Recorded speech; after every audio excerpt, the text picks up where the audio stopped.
Morena, Koto, morning everybody. Don't judge me because I'm in the same top outfit I was yesterday. I'm on holiday, alright? I don't have I don't have several pairs of changing clothes for workouts. So I'm on the other side of the river this morning along the tree line, but the river is just through there and it is actually beautiful. Very beautiful. Very beautiful. I don't like these in my ears. They make me feel like I'm deaf. Well, then my ears are full of something.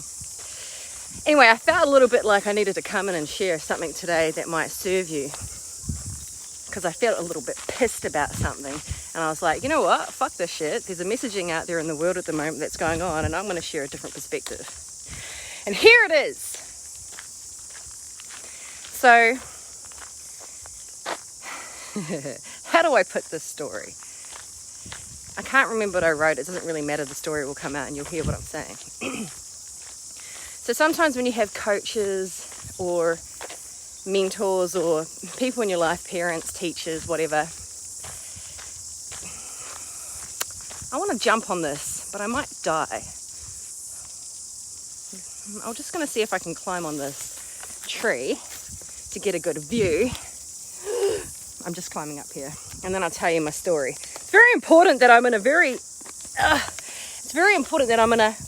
caught in a comfortable position when I share what I have to say.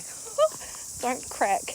I'm on this. Look at this. It's just beautiful. All right. So sometimes we have teachers that will tell us just to get the fuck over it, right? Get over it and carry on. Do the damn thing.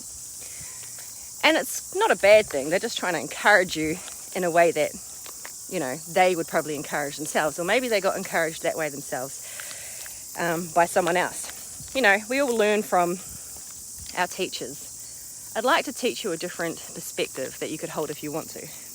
While I stand here and try not to fall off. So let's say, okay, hold on, I'm gonna, all right, I'll squat down here. Let's say you've had a big emotional response to something that's happening in your life, right? Like you're trying to fix something, you're trying to achieve something, and it's fucking hard, and it's upsetting, and maybe you failed at it, maybe you really suck at it. And so you're feeling down about it and you're having an emotional response. They're not bad. It's okay to have an emotional response. Sometimes an emotional response is nothing more than just releasing energy. You know, it doesn't have to be this big thing that you have to look at and, oh no, I have to fix this because I'm having an emotional response about something. Oh my God, I'm bad. Oh no, what's wrong? There's nothing wrong. Sometimes you just need to release it and it's okay. Sometimes what I hear when I listen to the messaging that's been coming through is that if you have an emotional response, it means that you're going to quit or that you're going to give up. And I'm like, no, it doesn't mean that. Having an emotional response doesn't have to mean anything. It can mean whatever you choose it means. It can mean that you're releasing. It can mean, it's just a release, right? Like, so say you go to do something, you fail at it, you feel quite emotional because you're disappointed or whatever it is. You're allowed to have an emotional response. You're allowed to release the emotion, and then you're allowed to carry the fuck on and continue doing what you're doing and get better at it.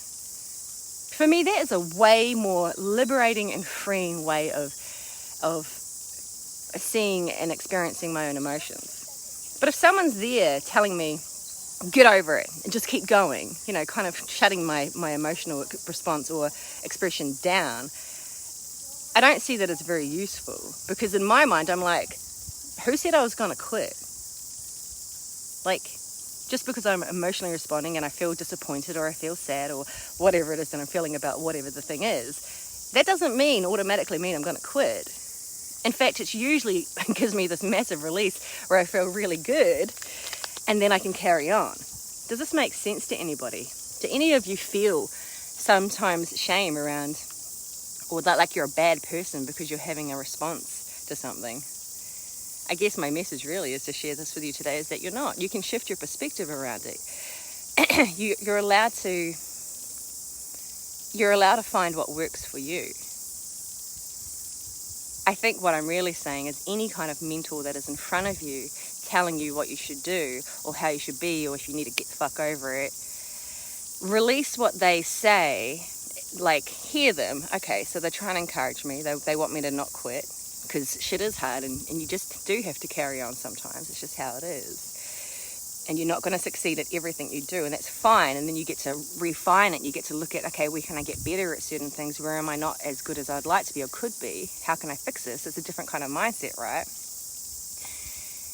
But if you ever feel the need to release the emotion around it, don't fucking suddenly believe that you're a weak-ass bitch because you need to release emotion.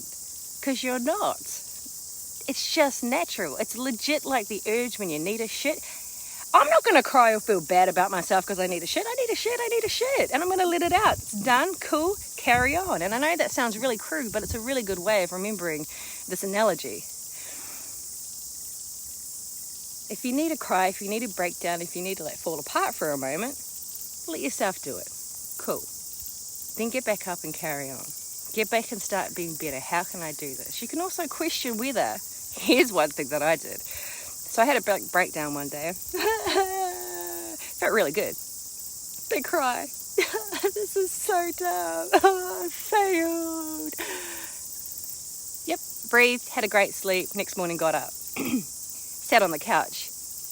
And then I started thinking about that thing again. And I started going into the sadness. And then I was like, hold on. Wait up a minute.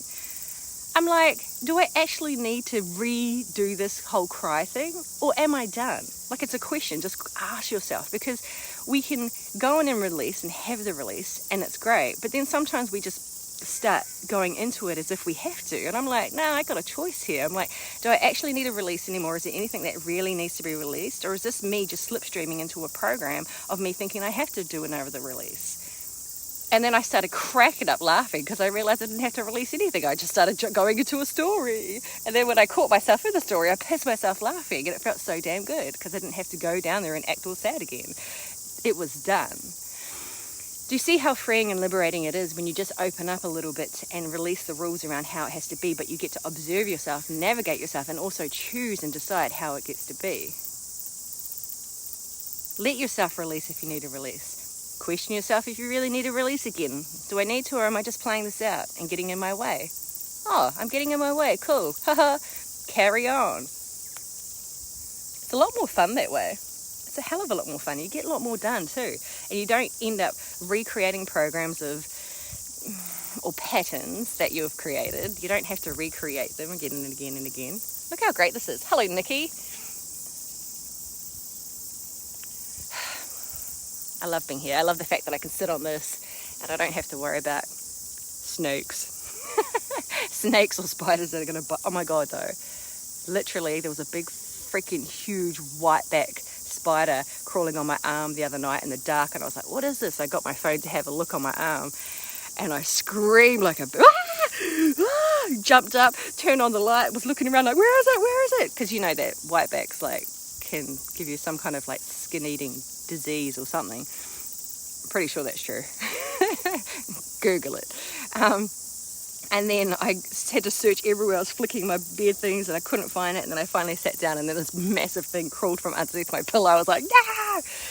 Generally, I'll take spiders outside and I'll put them outside because I don't really like killing things. But I killed it. It had to go. I was like, I couldn't touch it. I was just like, no! And I squished it. I'm sorry. It's true. I sinned, but it was me or the spider. And I'm sorry, I love me more than the spider. See, that was an emotional response I was okay with having. Yeah, so I don't really know what the title of my live stream was. I can't remember and I can't see it. It doesn't really matter. I think you get the point. It's just about giving yourself more freedom. When you hear someone who is important to you, who's like a leader or a boss or a parent or a teacher or someone that you respect their opinion, hear beyond maybe the language or the way they say things. Like they might say something really abruptly, but ask yourself, what is the intention behind why they're saying this to me? Are they saying this to me to make me feel bad about who I'm being right now, that I'm a piece of shit? Or is what motivates them telling me these things driven from the want for me to be better, the want for me to not give up? Is it driven from them, that the fact that they believe in me? Is that where their words are being driven from? That's a really valuable question to ask yourself, so that if you do react to the way someone speaks, because I'm quite blunt at times and I probably hurt people all the time, not intentionally, but my words are always coming from the space of like, you can do better. Like, I believe in you. I've gotten better over time, though, I have to say. I'm not as blunt and like as I used to be. I've gotten better at doing this people thing. But it's such a great question. When they're telling me to do this thing, when they're speaking to me in this way, is it because they're saying, and you know what's a really great skill to have, is the skill to ask that person what their intention was. Are you saying this to hurt me? Or is this your way of encouraging me?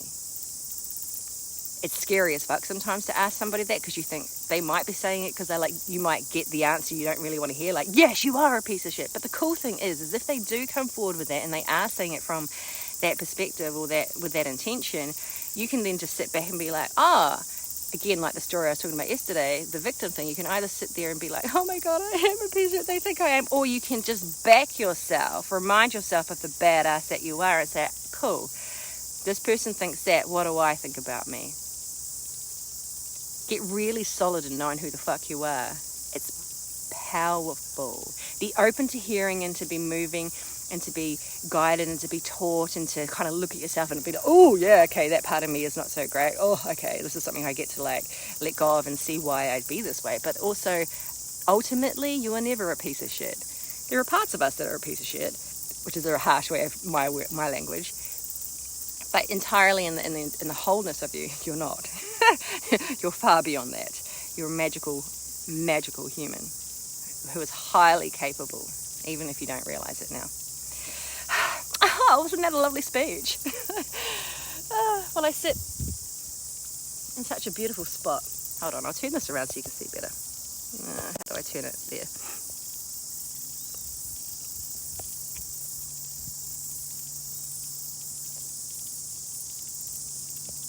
Raki.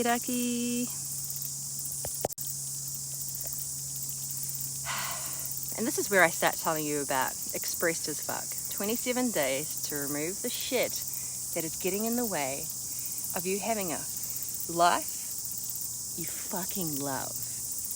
All of the little things that I've been talking about in the last few days, we're going to go deeper into that. I mean, we can hear all this stuff on a surface level. We can hear all this stuff, and we kind of like walk through life like, yeah, I get it, I know it, I get it, I know it. But until we implement it, until we make the fucking space for ourselves to sit or stand or walk, whatever, give ourselves space to dive in and self-inquire and flesh it out, we won't implement it. It doesn't become who we are. It just stays at the surface level part of us where we kind of know, oh yeah, I kind of know. It's like, do you want to kind of know or do you want to know? Do you want to know and let it be embodied? I want it to be embodied. That's why I did the work. And it feels so damn good. I mean, it feels good to know that even when you're not feeling good, you have the skills to work through not feeling good. Do you know what I mean? When you can create this part of you that just knows you can figure it out, that has released or can identify when you're in a victim energy or mode and notice, how is this useful for me right now? Explore it rather than being afraid or ashamed of it. It's just magic, and it's a skills for life because it's never ending. You're always going to come up against something new in your life when you go and create something new, have something new. It could be new relationships, I was going to say friendships, it's pretty much the same thing. A new business, a new venture, a new job, a new child. Sure, that can happen. And having these skills to know how to communicate with yourself, how to ask questions, get curious, choose new perspectives, choose new beliefs, which literally have you having an entirely new experience of life is fucking gold. The other thing I wanted to do is it's not going to be some kind of like heavy dark, oh my god, we're going to sit here for 10 years kumbayaing until like something magical shifts for us. No, we get to let this be fun. We get to let this be easy. We get to let this like be vibe, right? Healing doesn't have to be heavy and dark. Of course, yes, we can get to go and slipstream into those places, but when you're in those places, you like bring this light into those places. I don't know if that sounds too woo-woo, but I'm sure there's a part of you that will get that. I feel like my message is done. I feel like I've dropped some real gold in this live while I've been sitting on this tree trunk next to the river, amongst the beautiful sounds, in the middle of the Manawatu. I feel really good. You know why I feel good? One, I decided I was going to many years ago, because I decided waking up feeling like shit and negative was not okay. And two, because I did the work that we're going to do over the 27 days. I did the work, and that feels really good. There goes the hills over there. This just doesn't do it justice. I hope you have an amazing day wherever you are in the world. Thanks for jumping on the live. Leave a comment below if you've got one, or fucking talk to me about something, or share it with somebody, because Lord knows, Lord knows. You know what? I was at the airport the other day and I realized how massive the world is and how many people are struggling and suffering. And I hate to say that, but it's true. And I'm just like, I just want people to get my work. I just want people to have the skills. I just want people to understand that they can completely recreate this. They can let go of everything they're holding on to, the way they believe and think things have to be. I sound like a fucking preacher. But whatever. I believe in this stuff and I think it's valuable and awesome. Anyway, I hope you have an amazing day wherever you are in the world. Share this with everybody. And be rebellious. Be yourself.